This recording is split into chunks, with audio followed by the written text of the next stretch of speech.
بالله من الشيطان الرجيم. بسم الله الرحمن الرحیم. لطفاً اگر برای شما مقدور است بیوگرافی دوران تحصیل خویش را برای بینندگان بیان کنید. بعید از لطف شما نخواهد بود. اینو چون بارها البته مدتها قبل بیان کردم.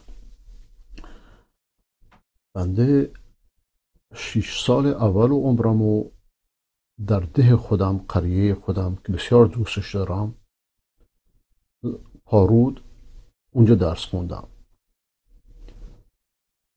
و از 9 سالگی شروع به کار کردم در حد وسع خودم. شرکت کویر اومده بود. بعد اونجا ابتدایی بود. از ابتدایی بیشتر در پارود نبود. اون موقع مدرسه‌ای بود به نام سور اسرافیل، فکر کنم هنوزم هستش. بعد منتقل شدم به زاهدان. 2 تا معلم داشتیم، هنوز من عکساشون رو دارم. یکی مهدی علوی، یکی مهدی علیزاده. رئیس پاسگاه با اینا خوب نبود. اینا چون آدمای درستی بودند. رئیس پاسگاه زابلی بود، آدم کجکوله‌ای بود. بعد میخواستند از ماها امضا بگیرند که اینا آدم خوبی نیستند. من برای اولین بار تو عمرم میرم پاسگاه. حاج غلام احمد نباسایی خدا رحمتش کنه اونجا بود و من گفتم نه. گفتم نه، اینا آدم معلمای ما خیلی خوبند، چرا برایشون حرف می‌ریزی؟ ولی حاج غلام احمد گفت که ایشون پسر فلانیه، پسر مولانا عبدالله، خیلی خوشش اومد از این موضوع من. خب این بچه 9 ساله مثلا 8 ساله نه. مهم این که این 2 تا معلم به من گفتند که شما دارید اینجا میرید. ولی ما با هم دوست بودیم خیلی. من همیشه با معلمام اینجوری بودم ولی با این حال ما خوشحالیم شما به خاطر تحصیل میرید. بعد 6 سال دیگه زاهدان بودم. در زاهدان عرض به خدمت شما درس‌های روزانه حضرت مولانا عبدالعزیز رو من خیلی تأثیر گذاشت.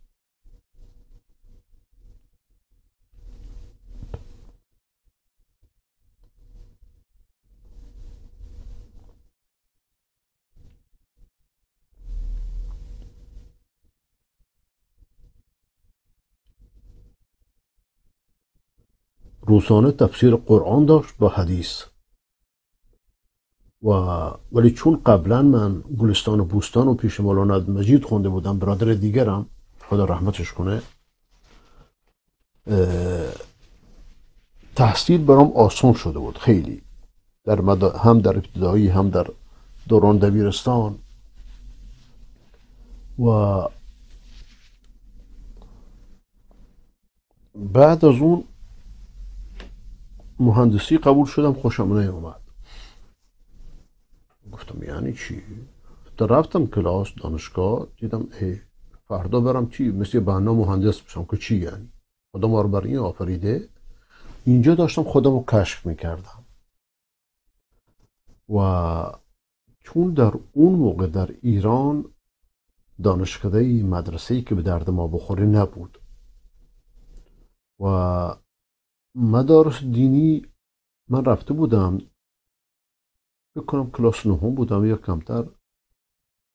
مدرسه انزا رفتم، دیدم طلاب چیزای همینجور اینطوری مشغولن، یعنی خوشم نیومد. خلاصه مدرسه دولتی بیشتر خوشم آمد. دیدم نه اینجا منظم‌تره. گفتم خب من الان میخونم مدرسه دولتی، بعدا بزرگ میشم خودم انتخاب میکنم و همین کار رو کردم. بعد از دیپلم رفتم دانشگاه اسلامی مدینه و بعدش هم خدا نصیب کرد رفتم دمشق. دمشق حسنی که داشت، هم دانشگاه مدینه هم حسنهای زیادی داشت.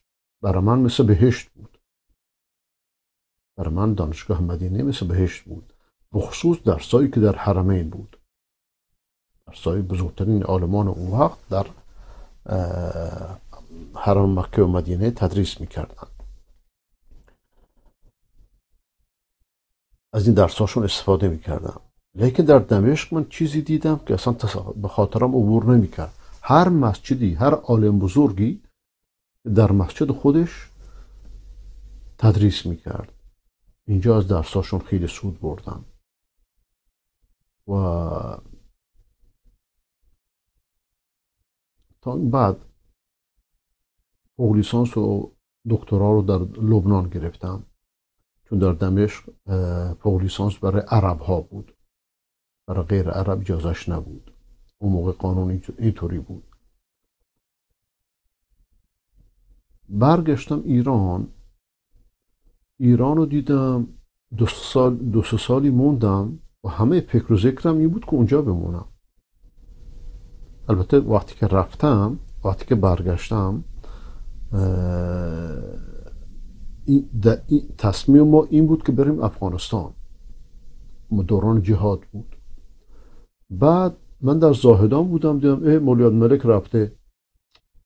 یعنی چی؟ ایشون از سر ناچاری مجبور هجرت شد، خدا رحمتش کنه، که بعداً شهید شد. و کابل فتح شد، ما زاهدان بودیم، نمیدونستیم عذاب بگیریم یا خوشحال میشیم با این وضعیتی که اونجا داشت. به هر حال زاهدان ماندگار شدم. بعد مورد مضایقه شدید از خودی ها و غیر خودی ها قرار گرفتم. گفتم مدتی برم بیرون، حداقل برم خلیج، وضع اقتصادیم خوب کنم، بعد برگردم. چون دولت نمیذاشت من کار بکنم. با وجود که نامه از رئیس جمهور آورده بودیم، ولیکن 10 مرده و شهرکی و اینا، این زابلیا استان قرق کرده بودند و هنوز هم، که بعداً شهرکی اظهار پشیمانی کرده که فلانی رو نذاشته دانشگاه بیاد، چه آشوبی بر علیه ما پا کرد. تقدیره، همه چیز تقدیره و تقدیر بهترین چیزه. بعد عرض به خدمت شما، اونجا که رفتم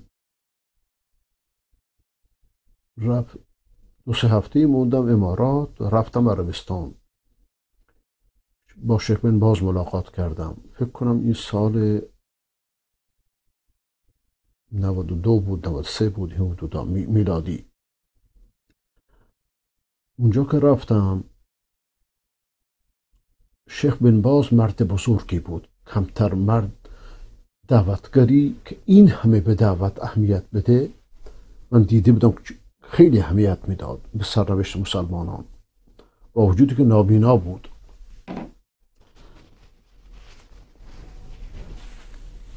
خدا رحمتش کنه.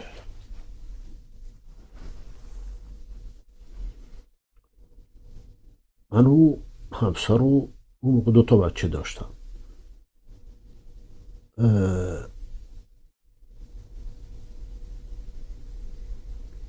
ایشون وقتی من باشه موضوع رو مطرح کردم،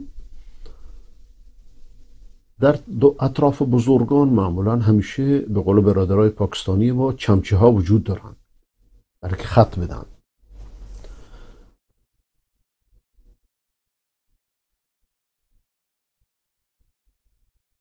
2-3 روز بعد که ازش سوال کردم قضیه ما چه شد، یه حرفی زد که من در عمرم از صداقت این مرد هرگز یادم نمیره. گفت که قلب هنوز مطمئن نیست. چقدر من خوشحال شدم، با وجود که این حرف به ضرر منه، لیکن خوشحال شدم که این مرد چقدر صادقه.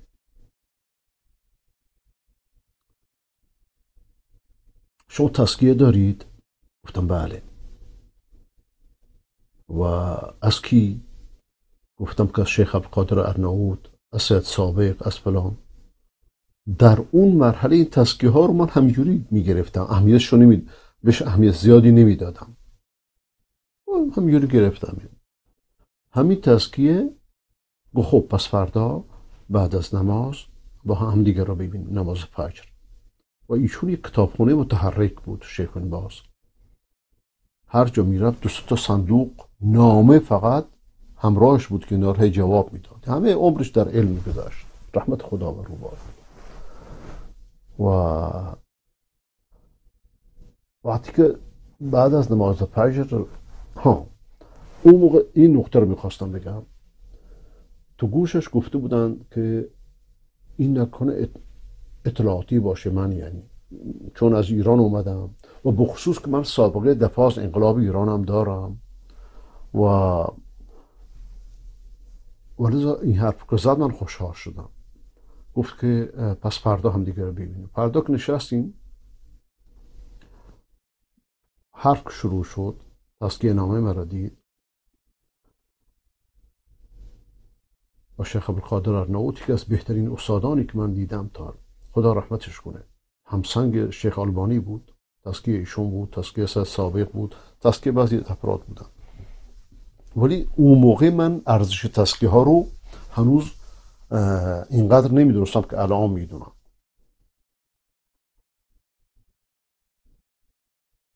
بعد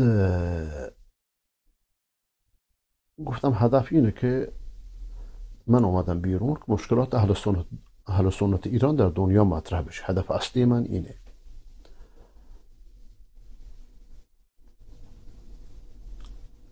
این که نقشه ایران چیه از این حرفا، تو اینا زیاد زدم، خلاصه شو میگم، زیاد این حرفا رو زدم. گفت که باشه، برو خانه اجاره کن به حساب من. هیچی من نخواستم. بعد من نامه می نویسم به پادشاه، همین حرفایی که با من زدی به اون بزن که نقشه ایران چیه، نقشه دولت چیه. ولی اون موقع رئیس جمهور رفسنجانی بود. رفسنجانی آدم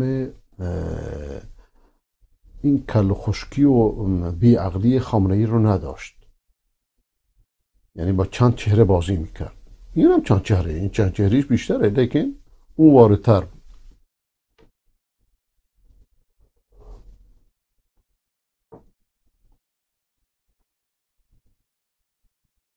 نامه که نوشت، مدتی بعد بیا اینجا چه کار میکنی؟ من نه اقامه دارم نه چیو، برو بیرون.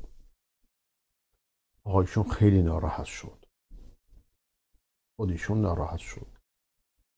خب من دارم بچه ها رو برداشتم، کجا برم الان؟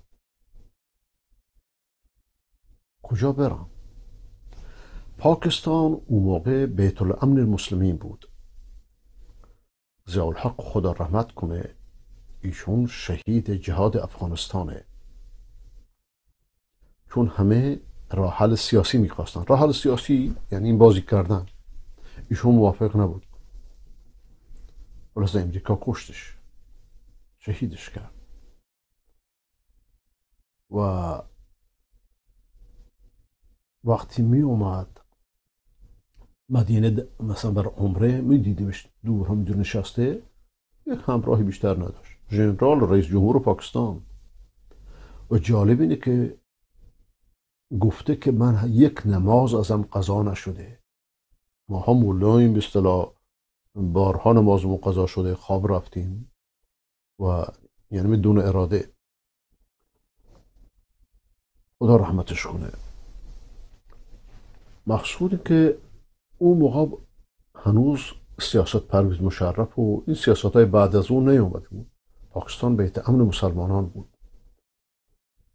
خب کجا برم پاکستان تا حداقل یه جایی جور کنم که برگردم، برم این در کشورهای خلیج.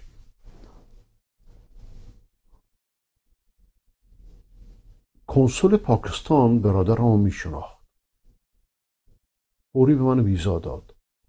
اینجا قضیه طولانی تره ولی اونچه که من میخوام بگم به سرعت همینه.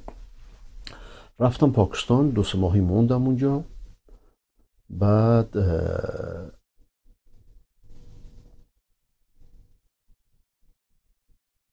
امارات اون موقع زمان شیخ زاید خدا رحمتش کنه یکی از بهترین کشورهای خلیج بود. زندگی درش راحت و خارجی هم به آسانی میرفت. اصلا وضع دنیا غیر بود از الان، کل وضع دنیا عوض شده. به هر حال ویزا پیدا کردم، رفتم اونجا. ویزا شخصی. بعد از مدتی منتقل شدم به اوقاف، امامی مسجد شدم. بعد از حسن تقدیر رئیس دانشکده جمل ماجد هم مدیرش، امیدش به اصطلاح، همون شخصی بود که در دانشکده دمشق رئیس دانشکده ما بود و همون شخصی بود که من باش مشورت کرده بودم که اینجا بمونم یا برم ازهر، چون من نمیدونستم وقتی از عربستان رفتم بدون اراده خودم رفتم دمشق که برم مصر برای ادامه تحصیل. و عشق به تحصیلم از بچگی به حمدالله تا الان کم نشده.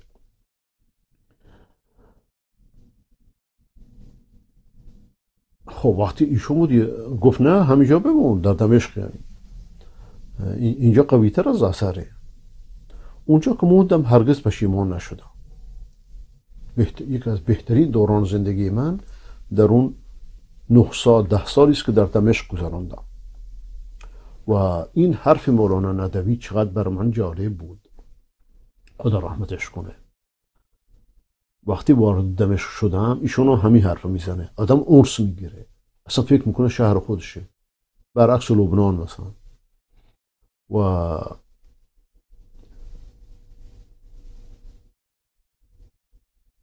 در امارات 3 سالی موندم، هم در دانشکده تدریس میکردم، هم در کتابخانه جمل ماجد کار میکردم و هم امامت مسجد میکردم و هم در سال آخرش که این همه بزرگ من بود که بتونیم یک صدامونو به ایران برسونیم.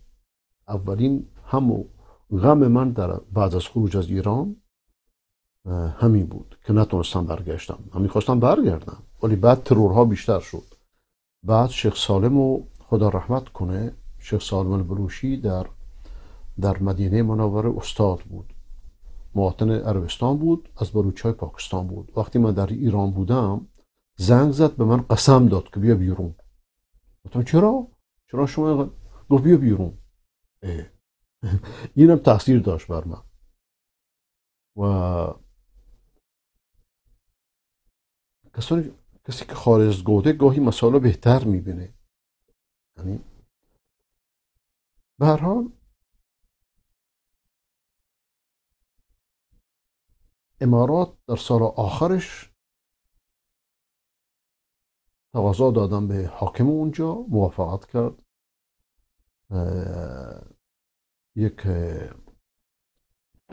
یک برنامه فارسی در تلویزیون شارجه شروع کردم که بعدها 1 ماه 2 ماهی نگذشته بود که اطلاعات آقای خدمتی رو فرستاده بود، همچنان که همین اطلاعات مدیر کلمه 2 آقای زمانی رو فرستاد در پاکستان، در معهد لاهور برای جاسوسی. جاسوس آبکار رو فرستاده بود برای جاسوسی که اونها خداوند بهشون فراست داده بود، هر دو اینها رو شناخته بودند و نگذاشتنشون. و کلمه اگه میخواد جواب بده اینا رو جواب بده، از خلال خودشون مرد باشن، خودشون جواب بدن، این و اونو واسطه نکنن. شما وقتی این و اونو واسطه میکنید که برنامه سازان شما جواب بدن، اشاره کنایه بکنن، اینا دلیل ضعف شماست و دلیل صدق سخن بنده.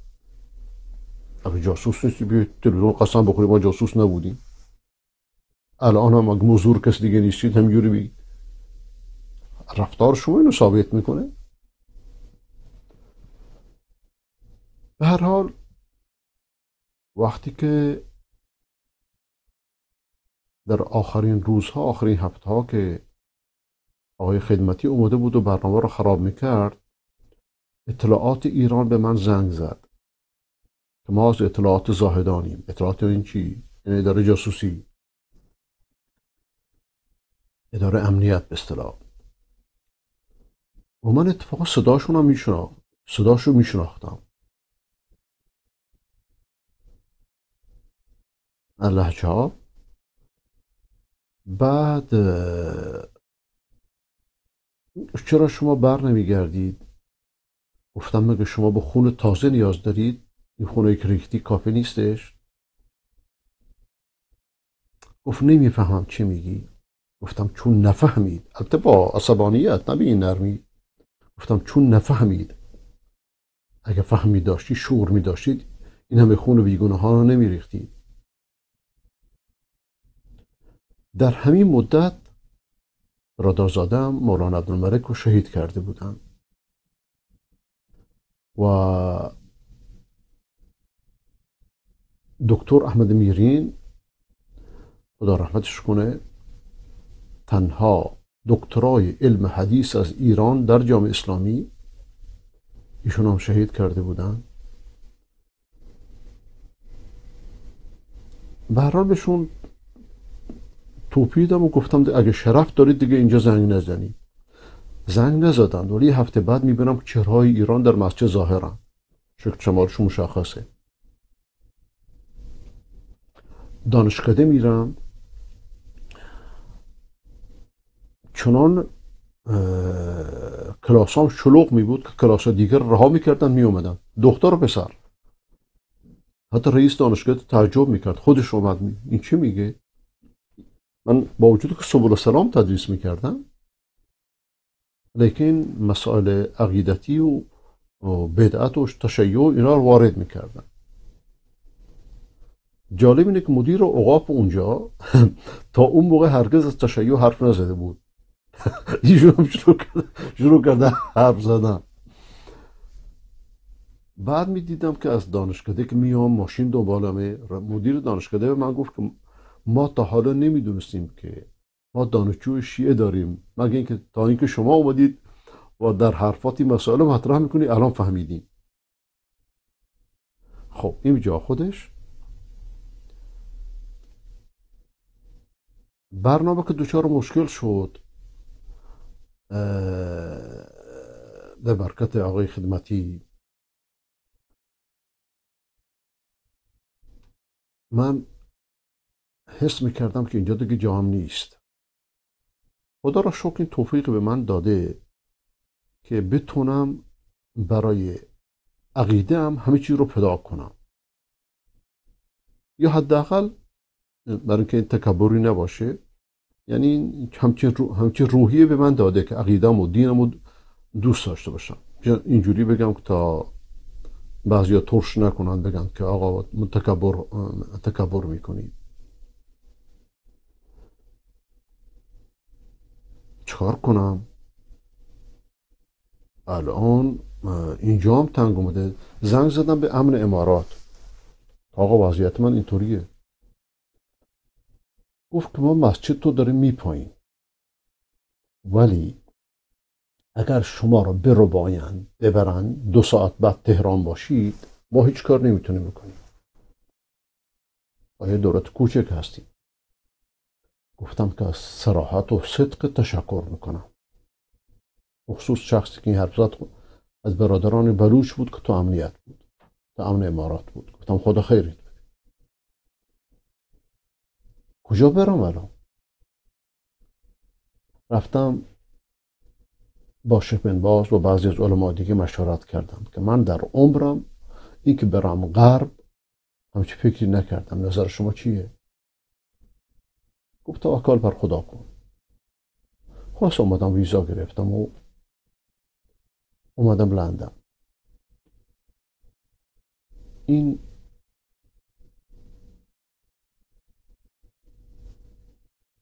یک صفحه از زندگیمه. اینجا که اومدم جو آزاد خیلی روی انسان تأثیر میذاره. جو دیکتاتوری انسان رو خفه میکنه. درسته که بعد از 25 سال به من تابعیت ندادن و گفتن هم نمیدیم، لیکن حداقل یک حاشیه آزادی وجود داره که شما حرف میزنید، شب نمیترسید که زائران شب بیان خدمتتون. اگر اومدن ردشون میکنید که باید با حکم محکمه بیان. اگرچه این قوانین الان به سختی اون زمان سابق نیست. الان حتی یواشکی خیلی از افراد و طبیعتاشون پس گرفتن تا چه رسه به بگذاریم خالصه. جو آزادی اینجا باعث شد که از روز اول من برم هایت پارک، در هفته 2 روز شروع کنم حرف زدن، کتابای احسان الهی زهیر رو که شمشیره در واقع از اونجا شروع کردم. بعد منتقل شدم به هیرمی قبل از پالتاک، بعدش پالتاک اومد، بعدش تلویزیون اومد و الان هم شکر خدا که تا حالا در خدمتتون هستم و از خدا میخوام که ما رو توفیق خدمت این دین بده. این دین دین عظیمی است، لیکن مشکل این دین ماییم. یعنی چی مشکل دین ماییم؟ یعنی قضیه عادل در دست وکیل مدافع های ضعیف. مصیبت اینجاست. جمال الدین افغانی یک قرن پیش گفته که خدا رحمتش کنه که امروز ما مسلمانان مانع شناخت این دینیم در همه سطوح، نه در سطح 1 فرد و 2 فرد و 10 فرد، در سطح علما، در سطح حکام، در سطح ارتشا، در همه سطوح. ولذا خداوند بر ما و شما رحم کنه. دینی را که باید با عمل خود به دنیا برسونیم مانع و صد عن سبیل الله شدیم. ببخشید.